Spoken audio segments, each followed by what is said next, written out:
改めましてお集まりいただきありがとうございます。オンラインの皆さんもありがとうございます。今日ですね、Climate Innovation and Impact Investment in Asia というタイトルで、1時間の短いイベントにはなりますけれども、開催させていただきます。で、今日のイベントですね、2パートで実施します。で、1つ目が、テマセックファンデーションの方から、概要についてのご説明。これが約20分ぐらい想定してます。で、その後、40分でですね、ディスカッションというところで、お三方、ゲスト、後ほど紹介させていただきますけれども、ご招待して、そこでディスカッションさせていただくということを想定しております。で、このイベントハイブリッドで行っております。少し冒頭もありましたけど、機材等の、機材トラブル等あるかもしれませんけれども、ご容赦いただければと思います。で、あと、最後にこのイベントですね、今、録画させていただいて、差し支えなければ一般公開をさせていただくという前提で、考えておりますので、そうですね、ちょっとその点皆さんご容赦いただければというふうに思っております。では、早速イベント、英語の方で、実施させていただければと思います。So, good morning, everyone. Thank you for, coming today, taking, out of your busy time to join this event. This event is a climate innovation and impact investing in Asia. So we will have two parts in today's event. The first part, we will have the Temasek Foundation to explain what they are doing, what's the vision of the foundation, and to learn the activity of the Temasek Foundation. And then after that, we will have the discussion for 40 minutes with three distinctive speakers. So with those two parts, we will plan to finish in 1 hour. That's our current plan. My name is Masahiro Hata. I'm a general partner of GLIN Impact Capital, which is a market rate impact investing fund based in Tokyo. And yeah, I will be MC for today's event as well as the moderator for the second part of the discussion. So to begin, we will start with a presentation from the Temasek Foundation. And then after which we will move into the panel discussion. So let me hand it over to you, Leland. Yeah. And would you mind give a round of applause?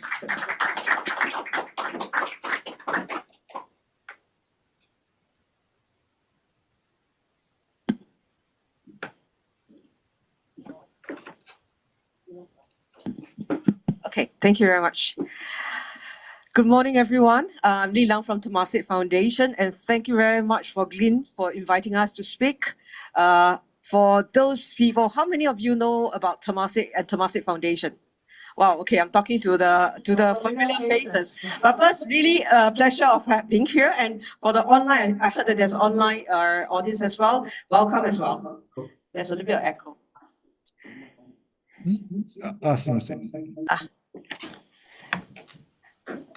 Okay, I will do a very quick introduction, and if there's any question, I'm happy to take any questions subsequently. Okay, so maybe for a start, for those people who are not familiar with Temasek Foundation, I give a very quick introduction. Temasek is an investment company in Singapore. A lot of people thought that we are a sovereign fund. It's not, it's an investment company. We do pay tax. So in years when Temasek makes profit over and above the cost of risk of capital, they will set aside certain percentage of the profit into endowments. And these endowments will be parked with Temasek Trusts. Temasek Trust will continue to govern and grow the money invested, and only the returns and the revenue deriving from these endowments will be used by philanthropic organizations like Temasek Foundation. So to simply put, one is to earn the money, one is to govern and grow the money. I spend the money. So that is the relationship between the three, if you can't remember what I said just now. So in Temasek Foundation itself, we do many pieces of work. Today, I'll just focus on climate, but I do have colleagues that's looking after health, next generation, societal resilience. Yeah. But I'll just focus on climate today. And in climate itself, we focus on both deep tech as well as nature-based solutions. For us, our objective is to catalyze. I will use the word catalyze because we are a catalytic foundation. Maybe I want to share a little bit of concept. A lot of people do not differentiate between donation and philanthropy, but the world has changed. A lot of philanthropic organizations are more moving toward impact, looking at impact. Donation is one of, you give it and that's it. That is a donation. But philanthropic capital, they have many tools and many ways of deploying their funds, which I'll share a little bit of examples later on. And more importantly, they're looking for impact. So that is a critical differentiation between donation and philanthropic capital in a lot of market players nowadays. So we catalyze commercial and disruptive innovation. We do a couple of things. As a grant maker, even grant has changed in terms of the mode of engagement. In the past, it would be just a pure grant.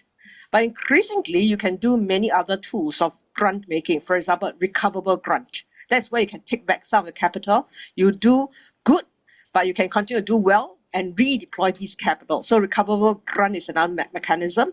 And I'll give example, even loan guarantee. That could be another way of, you think about it, it could be grant, whether you include interest rates or not, that could be a separate conversation altogether. So even for grant making, the mechanism has changed. And of course, subsequently, after the grant, you go into other like convertible note, you go into SAFE. There are many other methods of you doing that from an investment perspective, from a philanthropic perspective. And for us at Temasek Foundation, other than just grant maker, we also a facilitator. That means a lot of our projects is in a pilot stage. We help them to open the doors to the regulator, for example. Especially because they're doing disruptive innovation, you may need to talk to the regulator about hydrogen, the safety of hydrogen. So there are many things that we do from a facilitation point of view, and we help them to find test bed as well. But more importantly, the last one is a connector. When these projects are more, say, closer to commercialization, we help them to find commercialization partners as well as investors. So at Temasek Foundation, we focus on deep tech. When I say deep tech, we call it technology readiness level 6 to 9. Are you familiar with this term? So basically, we are pre-commercialization. We crowdsource solutions from the world because we believe that solutions can come from any part of the world. But we want these solutions to be implemented for Temasek Foundation in Asia. So I will share with you where the geographical that we are quite active in at later on. But basically, we want them to prove, not just proof of concept. That means it's not about your IP of development of your IP. We want them to take the IP out from the lab all the way to commercialization. A lot of VC or investors say, hey, you are still too early for me. Even after the lab, I want you to prove what we call proof of value. And that is where Temasek Foundation is in that very small space. We help them to prove of value. It could be like, for example, if you claim that your solution can reduce carbon emission by 50%, your cost can reduce by X percent, that is what a value means. So we help these grantees from a proof of value perspective. We also do nature-based. I will give about 2 examples later on nature-based, how we engage in Southeast Asia. So maybe for a start, I'll focus on deep tech. I mentioned earlier on, we look at pre-commercialization. You can see us a little bit like an angel. So we have been working in our main signature event is the Singapore event called the Livability Challenge since 2018. But about 3 years ago, we branched out to Indonesia, Vietnam, and of course, yesterday we were here at WEAD in Japan together with the Tokyo University. And this year, in fact, just Monday, we launched the finale of the competition in China. So many of you ask me, like, why do you need to have so many challenges in the region? That's because we believe that solutions can come from any part of the world to introduce them into this market, to roll out, really implement it. And more importantly, we want to cross-share solutions. For example, in China, there are a lot of good solutions. How can we bring these solutions to the Southeast Asia market? Likewise for Japan. That's why we are here for this particular competition. We have other partners. We have a lot of partners. Some of them you might be familiar, some of the VCs partner on the ground. That's because this is not an academic exercise. We want to see good solutions being implemented and invested by investors. So I just want to give you an example on how we, I think I don't have the other slide.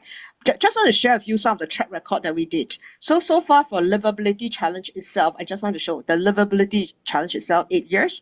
We invested about 11 projects. Each of them walk away about 1 million Sing from us as a grant. But collectively, they have continued to fundraise. That means after the pilot, they continue to fundraise about 55 times the initial money that we give them, near 600 million Sing dollar. So what does this mean? That means we help them to de-risk. We're happy to take the first loss, but subsequently investor or impact investor can come in to help them bring up subsequently. And of course, when we do our solutions, we get, in fact, I think we have more than 10,000 submissions already. These are not updated numbers, and more than 100 countries. Topics of interest to us are many. We talk about decarbonization. I think we just now some of the colleagues here talk about what topic. It could be all the way from, like for example, CCUS, carbon capture, utilization, storage, to storage solutions, to renewable energies, to circular economy, to food security. So we cover a lot of different topics in different regions. But I just want to give you one example to let you see how a blended finance could come into play for a deep tech. So this is a winner of our livability challenge about 2021. They walk away a $1 million from us. So we give them a chance. In fact, this company is from UCLA, US. Their technology is to capture carbon dioxide from seawater. You know that seawater capture more carbon dioxide than atmosphere. They capture the carbon dioxide in seawater and convert it into carbonate. That's permanent sequestration. They site themselves along a desalination plant, and they claim that they can help this desalination plant reduce their energy consumption by 20 or 30%. So to desalination plant owner, well, that's good news because I can reduce my energy consumption. But more importantly, it's a value proposition. They can also provide green hydrogen, and they also sell carbon credit to make the whole project financially viable. So after winning a $1 million, they do a pilot, a very small pilot, about I think 100 kilo per day. Fast forward about 3-4 years later, our PUB is our Singapore's water agency, our government agencies. They have a lot of desalination plants in Singapore.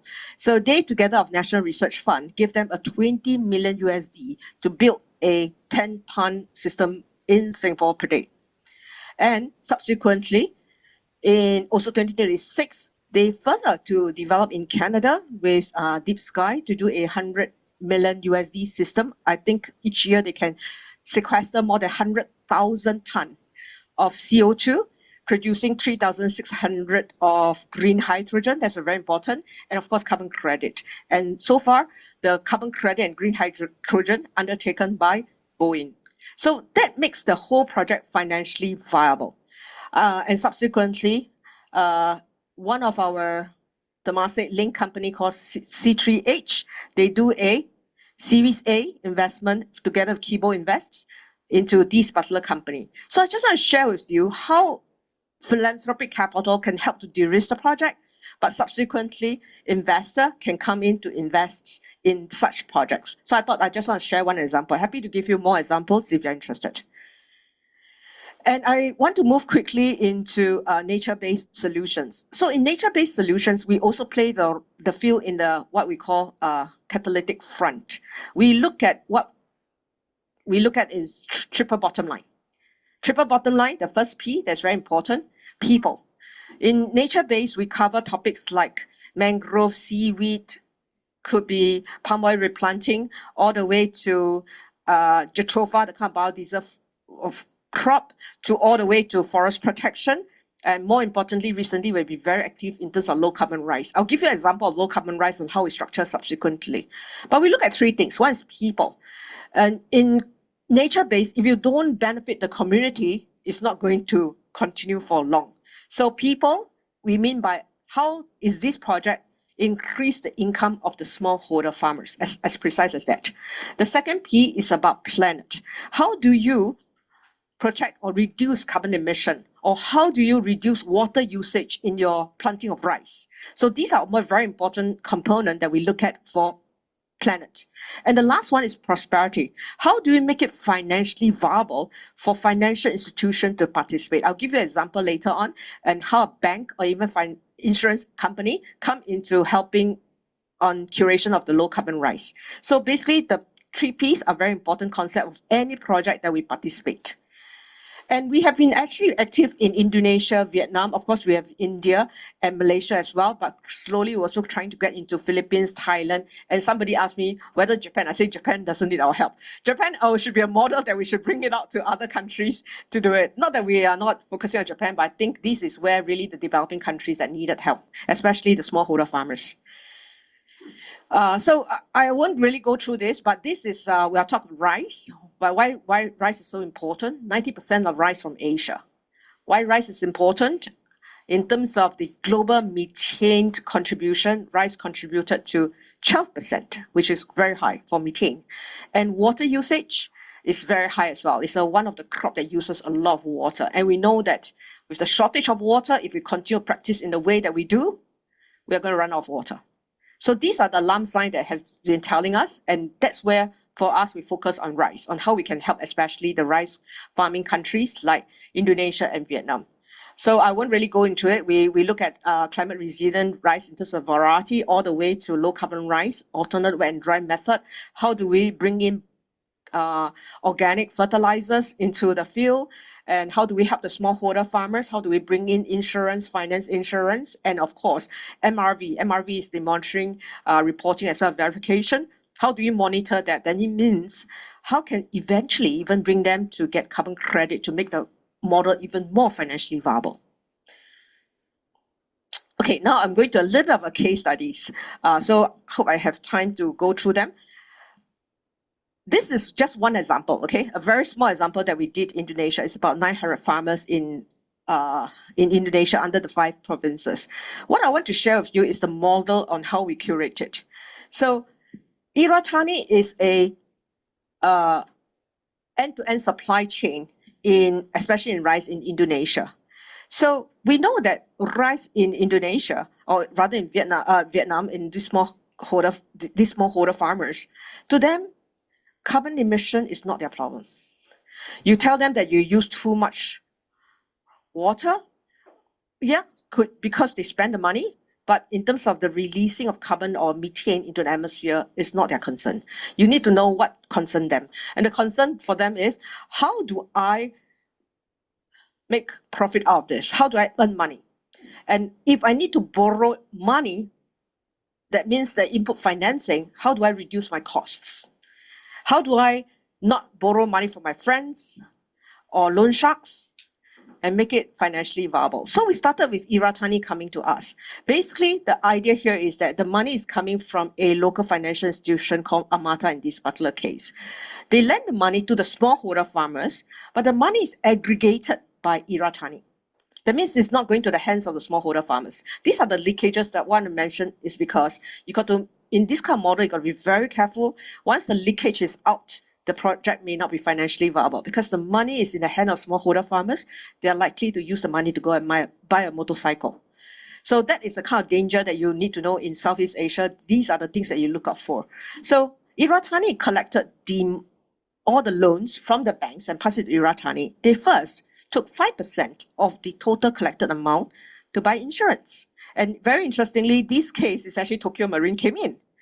You ask the smallholder farmers to buy insurance on their own, they will say, no, I won't want to spend that money. But by doing this model, Iratani will enforce that insurance is being bought. Why insurance is important? In long time, you want to get the banks to come in, the bank will tell you, I need somebody to insure my in case of risk. Especially all the extreme weather event in Southeast Asia is getting more and more evident and more prominent. You could have typhoon, or you could have floods that wipe out 5 months of hard work. So to the smallholder farmers, it's not just that their hard labor of 5 months gone, they have to pay back the debt of what they borrowed earlier on. So insurance play a very important role to ensure that even if anything event happen, at least their debt is being paid off. So that's a very important component of insurance. Subsequently, Iratani, after 5% from the insurance, they will pass the remaining 95% to buy inputs. When I say inputs here, I refer to seeds, the fertilizers, and the know-how. So they'll help the smallholder farmers all the way until harvested. They will arrange the off-taker to off-take it, and the money come back to Iratani to pay back the bank in terms of the capital as well as interests. And the remaining money goes back to the smallholder farmers. In this design, maybe you have to pay attention to the left corner, bottom corner of the impact.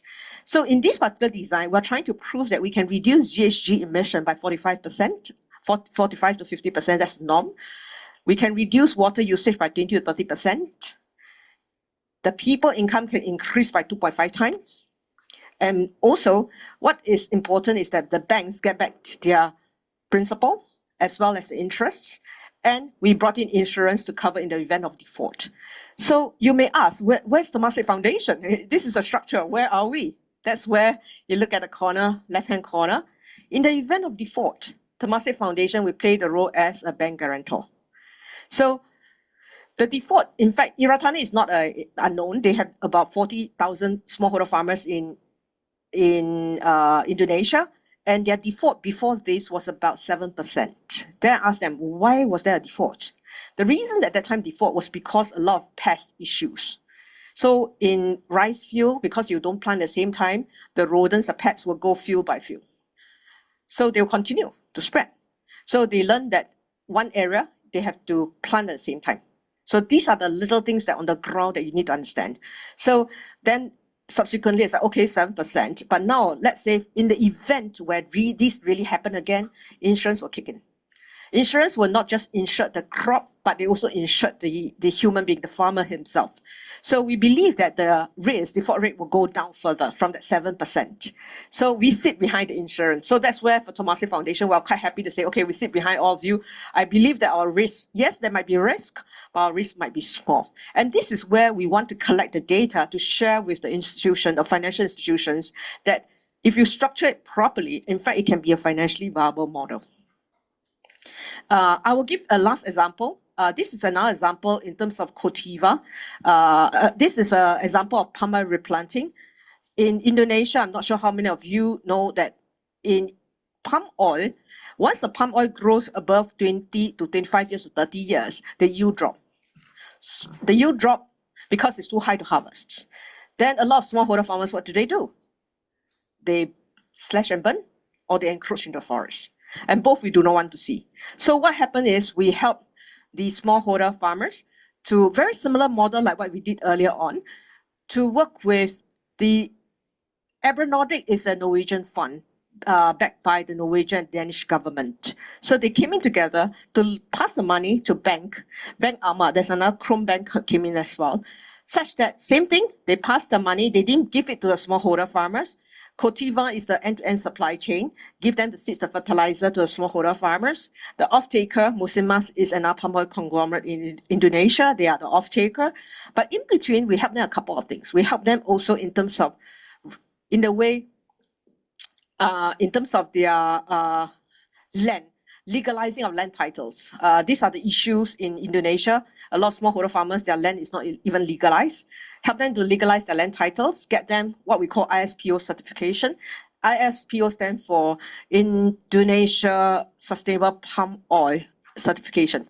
So basically we help them to get the certification and we do the training and the traceability. Then the money comes back from the banks.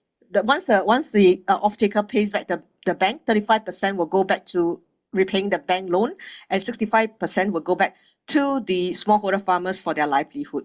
So likewise, for this particular case, we also play the role of a loan guarantee. Anything else? Let me see. I think, oh, sorry, the interest rate has also gone down. By the way, we also help them to, in terms of the government replanting grant, but these are the things that we say is icing on the cake. Because whether they get a government replanting grant is really depending on the political situation. So, but if they get it, their loan can shorten from 10 years all the way to the 3 years. So I thought I just want to share that since this is recorded. I better be careful what I say. Okay. Next one. I think that might be my last slide. That might be my last slide. Okay, with that, I thought I just want to share. I have other examples that we use recoverable grant to help. Recently, we just supported a particular project on enhanced rock weathering. I'm not sure whether how many of you are familiar with that topic. Anybody familiar with enhanced rock weathering? Good. Okay, I see two, three of you. Basically, it's the type where they get the basalt from the tin mines, already abandoned tin mines. They convert that together and crush it and spread it to the agricultural farm. Basically, the idea here is that these basalt will combine with carbon dioxide in the atmosphere and water and into the soil, and they can help to increase the yield of the smallholder farmers by at least 20% for rice in India. And in fact, they did another one in Peru, it increased by 60%. The reason is because in that location, it was extreme drought. These basalt will, because they provide nutrients and water, the plant even grow even better in this type of situation. And the revenue model, they give the smallholder farmers for free. They receive the money from the carbon rating. Basically, in India, they have tried it per ton of carbon. This is a B0 certified premium carbon, the top 2% of carbon credit. Per ton, they can sell at $397 per ton. And that makes the whole project financially viable. So Temasek Foundation worked with them to help them to implement Indonesia and Vietnam, and we provide it as a recoverable grant. So I thought I just want to stop here to share with you different mechanisms, and happy to take any questions subsequently. Thank you. Thank you, Leland. That was very insightful presentation. I was personally, impressed with like the both macro view, like what's missing in the to commercialize the disruptive technology in with the local context, and also like with the micro view, like what's happening on the ground and what's missing to advance the GHG mitigation and so forth. And so you have both view, and then decide what role that Temasek Foundation is taking. So it was very impressive to learn what you are doing. Thank you so much. So now, with that, we are transitioning to our panel discussion. Sameshima-san, Kozaki-san, can you come to the front? Okay, so now we start our second part of this event. So the panel discussion, we will have with Leland and also two more guests speaker, Sameshima-san and Kozaki-san. So first of all, would you mind introduce yourself and your organization quickly, maybe like 2 minutes each at the maximum? Hi, good morning. My name is Masahiro Sameshima, and I'm from ANRI. So we are the seed and early stage VC firm based in Tokyo. And so far we have managed 6 funds, and 5 is the general fund. And in addition to the general fund, we have one separate climate tech focus fund. The reason why we have the separate climate tech fund is that, it takes a longer time for the deep tech climate tech startups to exit. So one of the interesting points for the climate tech fund is that we can wait until 15 years as the maximum compared to the traditional 10 years VC firm's lifetime. And so today, especially, I'd like to talk about our activities in climate tech areas. Great, thank you. Thank you. Thank you for having me today. Let me introduce myself and JANPIA. My name is Aiko Kozaki. I'm a director of investment department of JANPIA. Maybe many of you does not know about JANPIA, so let me explain briefly about our organization. JANPIA is Japan Network for Public Interest Activities. We utilize dormant deposit account in Japan in order to solve social issues, domestic social issues. Our focus is mainly social issues like children and youth or vulnerable population and local communities. But I think climate issues are deeply related to those social issues. So in this perspective, I'm interested in climate issues. And Japan is one of the dormant deposit-rich countries. Every year, Japan generates dormant deposit around $1 billion US. It's a huge number. So I think that's because Japanese people love saving rather than investment. But anyway, we utilized this huge amount of money, and we started. JANPIA was created by Keidanren, which is the biggest business federation of Japan, and we started provide grants since 2019. We use 3-layer structure. Look at the screen, and we provide intermediary organization grants, and intermediate organization provide grants to NGO or social startups and so on. And since 2024, we decided to start to provide investment capital to those organizations. So when it comes to investment, intermediate organization is venture capital. So since 2024, we became impact investment wholesaler. So yeah, I'm happy to discuss all of you today. Thank you. Thank you both for introduction. So yeah, today we got a difficult task to have only 40 minutes to hear from these, special 3 speakers. I can hear hours, from them, each of panelists. But yeah, we only have 40 minutes today. So let's start now. So maybe we can start with the technology, before diving into the role of the investors. So maybe Sameshima-san and Lilan, to both of you, what early stage or seed stage climate technologies you are seeing high potential to disrupt, to help climate mitigation or adaptation? Maybe Sameshima-san, you want to start? Okay. Yes. So far, most of the startups, the theme was for the prevention side. We need to stop the global warming. But now the reality is that the world is now getting hotter and hotter. And unfortunately, the COP30 didn't reach a viable agreement. So we need to be ready for the global warming society. So I think from now, most of the topics for the climate will shift from the prevention side to the adaptation side. For example, the gene-edited crops that can survive in the very hot and dry weather. So those kind of adaptation technologies will be the main topics from now on. And also, we are now in a very difficult situation because we need to pursue or seek the decarbonization while maintaining a stable energy supply. We need to use the LNG or gas plant for the stable energy supply. So in order to achieve that, as Lian-san mentioned, carbon capture technology and CCU or CCUS will be the hot topic theme also.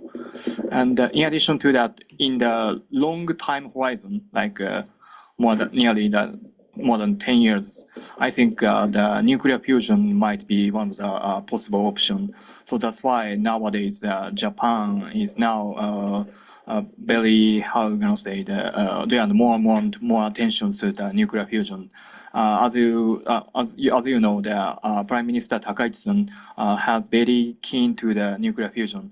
That's why the Japanese government recently announced they will put nearly 600 million US dollars, 1000 億円, to the R&D sectors in fusion technology. That is very amazing. So that's why for the longer time horizon, those kind of moonshot technologies might be one of the options. Thank you. Other than what Masahiro said, I just want to add on a few points. Definitely a big topic is decarbonization. That means it must be something that the market needs, whether it's climate mitigation or climate adaptation. But I think a few points are also totally important from the investment perspective. It must have very measurable impact, and it must be able to find their cost down in terms of pathways. If the cost cannot come down, that is something that we won't look at it as well. That means it's not commercially viable. And it must be able to scale. So these are the things that we look out for from a technical perspective. I think a lot of investors here as well, you look at the same thing. But it's just that in climate, we are looking at areas that we could solve. Mitigation is very important, or technology that disrupt the current incumbent. I think that's also totally important as well. Thank you. Thank you for sharing your views on technologies. Then maybe next question might be that, current situation of these technologies, especially, thinking about commercialization of those technologies. What might be the barrier? What might be the challenges for those technologies? Before understanding that, maybe we can think about how we can support them. So, yeah, with that in mind, maybe Sameshima-san, could you talk about what gaps remain in the commercialization of those technologies? Okay. I think there are several parts for the gap for the commercializations, and I think one biggest part is the lack of the growth capital in Japan. So as you know, in Japan, after the Prime Minister Kishida announced the startup development plan, 5カ年計画, then the flow into the VC and also the flow of the money to the startups have grown nearly 10x for the past 10 years. But most of the money goes to the seed and to the Series A or Series B stage. So, but unfortunately, at the growth stage, I mean, after the Series C stage, there are not so many players to invest at the growth stage. For example, if the Japanese startups try to raise 100 million investors, but in case of US or Europe, like Temasek or those kind of pension funds can invest 100 million by just one single shot. But in case of Japan, the startups needs to raise 100 million investors from 100 different investors. So it takes a lot of time and effort for the startups. So I think the growth capital is one of the key important points to support the commercializations. And the second point is that I do not intend to offend the Japanese large companies, but the reality is that the Japanese large companies are even now a little bit conservative to start collaboration with the startups.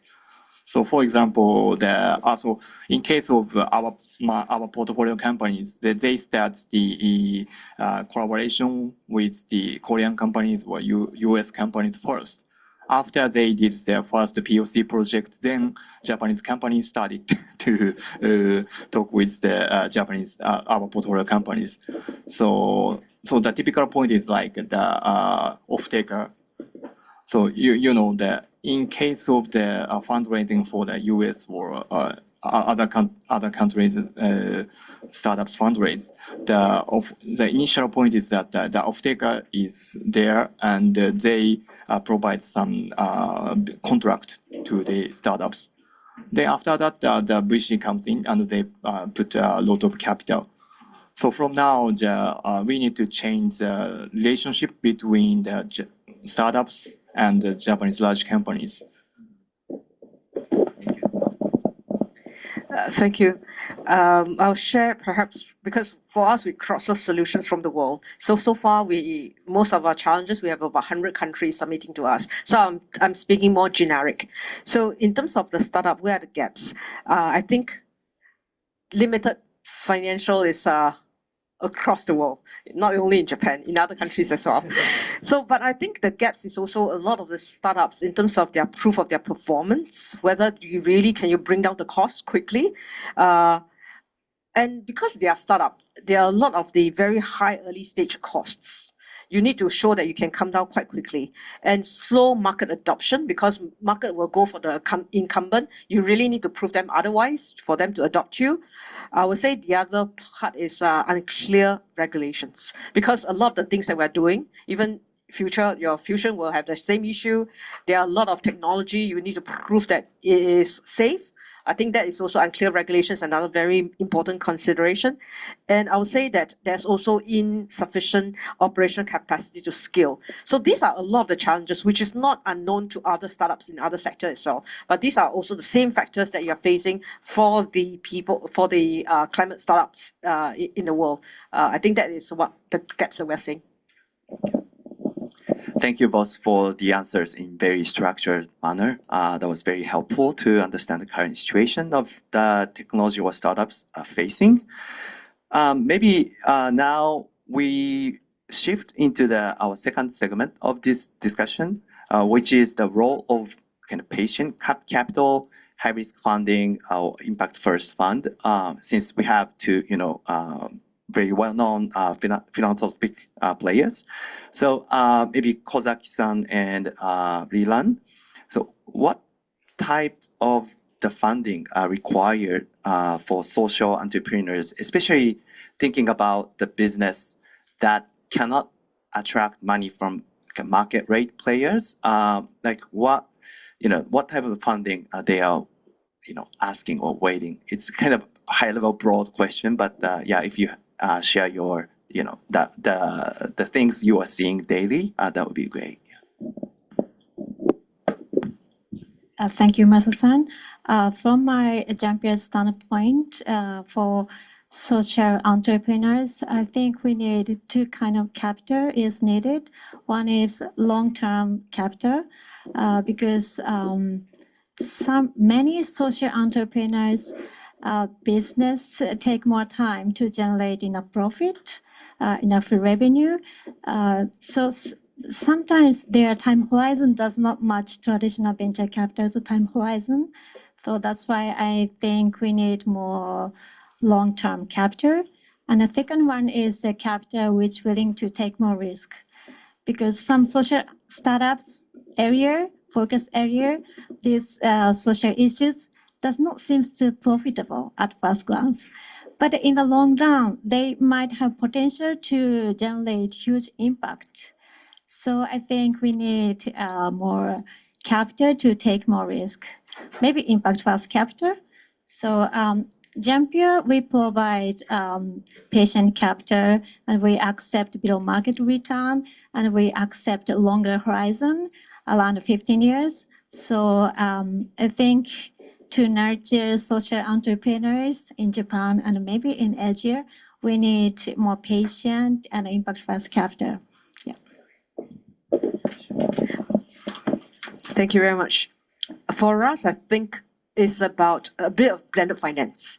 So patient capital, or you talk a little bit about grant, they're willing to take the first loss, but they're also trying to wait to continue also to recoup. So that's why just now I shared a few examples, right? It could be grant, it could be recoverable loans or grant, or it could be even, for example, a loan guarantee. So all these will help to de-risk it, bring it to a particular stage. And that's where investor, if impact investors, they could also be different type of investors. Some investors are more willing to take more risk. Some are also willing to take lower returns. So it's depending on where you are. It's a spectrum. So for us, when we structure a particular project, I didn't share another example that we did a low carbon rice project in Vietnam. We work with a VC. The VC is interested to invest in the company, but they want the company to prove a number of KPIs. For example, whether they can reach these top KPIs before they invest in them. And that's where we blend with them. We support the grant to give to this the company to do the low carbon rice with the smallholder farmers. Whatever KPI that the VC wants from the company, we put the whole chunk of their KPI into our agreement with the company. So you need to prove to us that you can achieve this, then subsequently the VC come into play. So I just want to share with you that many models on the ground is depending on how different type of capital coming together. So this is, I think generally we call it blended finance. That's very impressive. Sorry, one quick follow-up question to both of you. So for the last Leland, so you mentioned you set a KPI to attract VC money.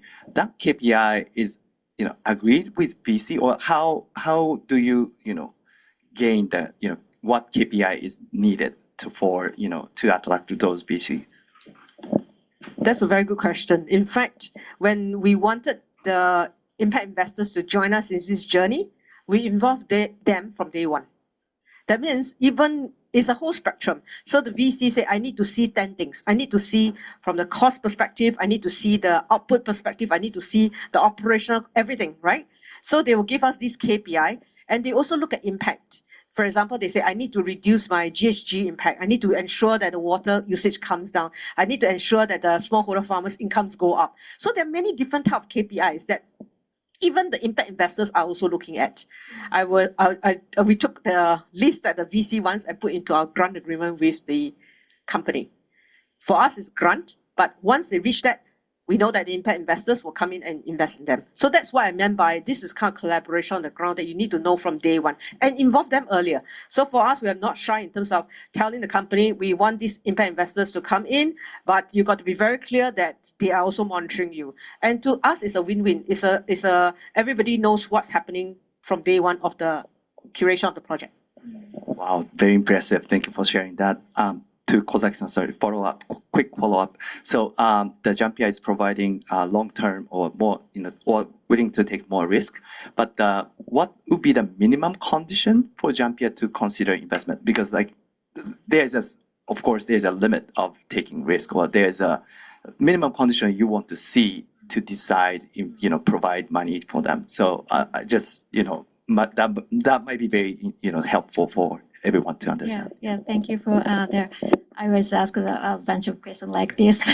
As a JANPIA's portfolio, within 10 or 15 years, we accept 1x. So it's just reserve the money we invest, and then we recycle the money. So that's a minimum part. But our portfolio, but we ask venture capital more return, because 1x, if they target 1x, they cannot achieve that. So yeah. But I think it's really difficult to keep balance between achieving impact and achieving financial return. If we accept below market return, some might see we are it's easy, LP investors, but we ask them to achieve more concrete impact return in the long term. So I'm wondering what kind of governance should be needed in a GP LP scheme. Thank you for sharing that. Very helpful. So my next question might be maybe collaboration a little bit between philanthropic capital, concessional capital, or venture capital. How those players can collaborate together to make those technology bigger. So maybe to Sameshima-san first. You have some fund with the longer period of fund life. So maybe you may have been thinking about this a lot. So would you share what kind of collaboration you want to see to scale those technologies? Yeah. Okay, so as I mentioned earlier, unfortunately in Japan there are not so many patient capital. So that's why so if we VC side after invest in our portfolio companies, then we need also the patient capital to support from the seed to the growth stage. So that's why VC and philanthropic money, the brand is I think the better position to support the startups. And for example, the US top VC firms like Sequoia Capital they are evergreen fund, so they can invest from the very seed stage to the growth stage, even if and also that they can invest after the IPOs, so they can support the startups very long time. Maybe same question to Kozaki-san and Leland. From philanthropic view, what kind of collaboration you want to have for your investee or your portfolio companies? I'm totally agree with the Samejima-san said. In Japan, we need more patient capital, more catalytic capital. So as a spectrum, maybe philanthropic capital help social startup, especially 0-1 stage, and then catalytic or patient capital help the next stage. But in Japan, we don't have enough patient catalytic capital. So, and after that, if the startups business model will be concrete and they generate enough profit, and then VCs can help them to scale. But especially in Japan, we need more catalytic capital and patient capital is needed, and also blended finance scheme. In Asian countries, there are a lot of debate about blended finance are going, but within in Japan, there are not so many discussion about blended finance has occurred. So and even though there are government funds, there are many government funds take the exact same risk as private investor. So we have to discuss more about the blended finance scheme. Yeah. In terms of PPP, public, private, as well as philanthropy, increasingly we are seeing a lot of philanthropy coming to Asia. In fact, in one of our sister organizations, Temasek Trust, they have an entity called the Philanthropy Asia Alliance. I think one of you spoke to me just now about that. They're increasingly getting a lot more philanthropic organizations like your Gates Foundation, your Rockefeller, to all the way, for example, even I think fast retailing is so part of the whole ecosystem. They are all looking for projects on how they can help and together. I think philanthropic capital knows that we cannot do it on our own. We need other people to come along. That's one thing. They are working together. The second, for example, the example that I gave on the palm oil replanting earlier on, you look at it, they're actually triple perspective. Philanthropic capital by Temasek Foundation. The private capital, you have your musimas, the off-takers. You can see that the end-to-end supply chain also came in. You see the banks also came in. But more importantly, the government also play a very important role. If the government can offer replanting grant or any schemes that they have, it works for a mechanism like that. Because eventually, government plays a very important role to scale up for some of the sectors. So that's why for us, when we design a particular project, we have always have a PPP in mind. Thank you. Thank you for sharing. Maybe one quick question to Leland. So we all, like you said, lack of patient capital is happening not only in Japan but global as well. But who should take this role? Like, it should be, thinking about risk return, perspective.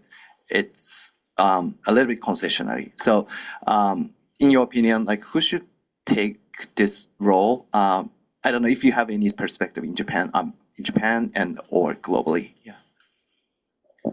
I'll say that everyone's play a role. It could potentially be government, but government will also have a limitation on how much they can come in. I'm not mentioning Japanese government. Japan is a very different situation. I'm more referring to the development countries, okay? So government also has their limitation, but certain things they have schemed, they can play a role in terms of coming in. But I think more importantly is that even we're trying to encourage a lot of corporates to do their role, no longer seen as a CSR. If you can pitch to the corporates to say that it's part embedded into your business, that is where they'll come in. I'll give you an example. For example, I know this is recorded, but I'll be very, very careful how I say it. For example, Musimas comes in, they are off-taker. Yes, they have been doing that. I must applaud them that they have been doing that with their smallholder farmers around. But fundamentally, there's also reasons why they do it. First, their business model is depending on taking the offtake from the smallholder farmers. They want the fresh fruit bunch. The fresher it is, the more oil they can milk, the more returns they can get. So it's embedded because of their business interests. The second reasons why they're also interested in that is that they're working with the smallholder farmers in their neighboring country, in their neighboring vicinity. If this neighboring vicinity burns, their land might be affected. So it's not they're definitely very, I'll say, magnanimous in terms of supporting the smallholder farmers. But there's a fundamental reason because of their business, they need to do that as well. So I thought I just want to share that perspective, and more corporates are doing that from their corporate perspective, other than, of course, philanthropic interests as well. Great. Thank you. Thank you so much. Yeah, sure. Go ahead. Sorry, can I add something? As for the catalytic capital, I think foundation and family offices can play more role in Japan. We utilize DOMA deposit, and UK also utilize DOMA deposit for social interest activities. And when I look at the UK's BC Impact Fund, many foundation and family offices join as LP investors. But in Japan, not so many foundation and family offices doesn't have that have interest in impact investment. So I think we need more foundation and family offices to have interest in impact investment. They can be patient capital, I think, capital investment. Great. Yeah, it's very needed. I agree with it. Yeah. Okay, great. Maybe next question. Maybe last question. Might be, so if you have any success case of the collaboration of PPP or the patient capital or VC,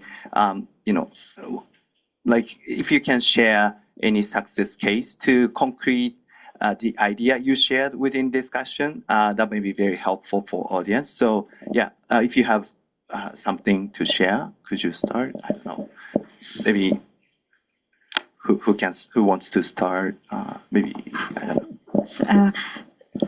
So far, we just started investment scheme since 2024. So far, we don't have concrete success story. But that's why we decided to implement blended finance scheme this year. So we asked for money from the local finance institutions to jointly JANPIA's money and their financial institutions' money to help local social startups and so on. So sorry, it's not a good case, but yeah. Thank you for sharing.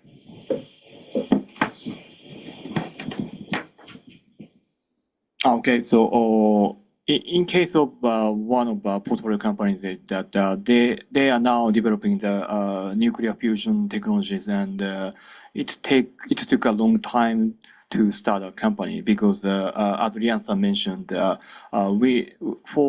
in order to support the long time horizon startups, we need the support from the government side. So that's why before we invest in the nuclear fusion startups, we had a lot of discussion with the Japanese government to encourage and to talk about the potential of the nuclear fusion. So now Japanese government has now heavily shifted to the support the nuclear fusion, but it took a long time before they actually started to invest. I feel there are many examples. Like, for example, Aquatic is an example that I mentioned earlier on. You have a philanthropy. We have our government, because it's a water desalination plant, is our Singapore's government. But there's also the private sector coming in to invest. Just now I show you one example that is in Series A. But there are many examples that we also bring it to the market. For example, Indonesia or Vietnam.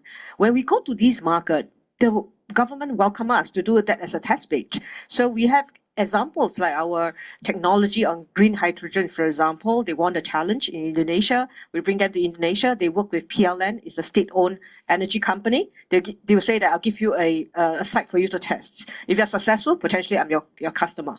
And investors are also behind that. So increasingly, you can see that players are all coming together because all of us, we have a fundamental reason. We know that we cannot do this on our own. We need to work together. And that's where each of us play our role in areas that we can support. So that's why the whole ecosystem, the platform will be very important, especially from our perspective, to help these innovators to bring all the way to commercial success.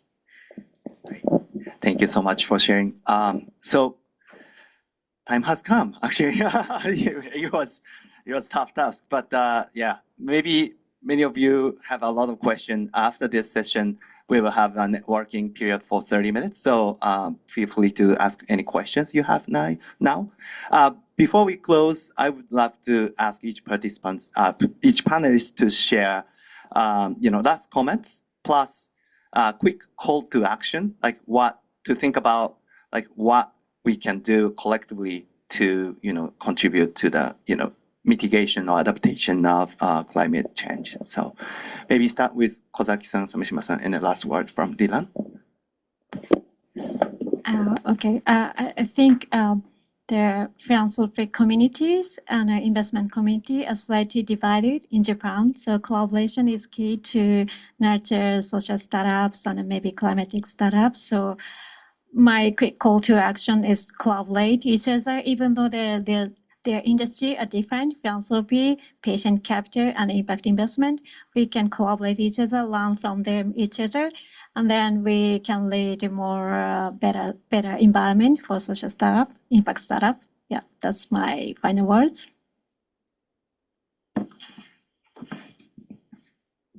Okay, so last year I saw a very how can I say, shocking or critical article about the Japanese ecosystem, because that article was published by New York Times, and it was about that Japan is a country of unicorn instead of unicorn. Unicorn means that the valuation of the startups is just 100 million dollars. So Japan produces a very, very small company, but they don't change the industry itself. So we need to change the ecosystem. So in order to do that, we need like growth capital, and also we need more collaboration between small startups and Japanese large companies. So that is my call to action. Yes. Thank you. Thank you. I thought my last word of, I would say, encouragement is first, thank you very much for joining today's session. It shows that you have interest in this particular sector. Each of us hold a piece to the jigsaw puzzle. The first step of coming to this session to looking at in your portfolio, what are the areas you can participate, did not necessarily means money. Sometimes it could be your network, sometimes it could be your platforms, and sometimes it could be just a mere introduction of helping the ecosystem. And for you, sometimes it's like you want to start, so I don't know where to start. One of the easiest way is to hop onto the bigger group. The bigger group are very willing to share information and data. So join the community, and we really welcome to seeing any one of you joining. And any questions, feel free to speak to me later on. Thank you very much. All right, so this concludes our panel discussion. Please give warm round of applause to the special panelists today. Yeah, thank you so much, and thank you all. Who are joining online and then in person to this event. Thank you so much for taking out out of busy time. Yeah. And we will now move into the networking session for those who are in person. And then for those attending online, this is the end of the event. So thank you for joining this event. Yep, let me see. And let me check. Yeah, so thank you again for joining this event. Please feel free to continue the conversation after this closing remarks. And yeah, we will close this venue at 11:30. So we will have like 23 minutes to go. So thank you. Sorry, it's very Japanese, but all right, thank you so much.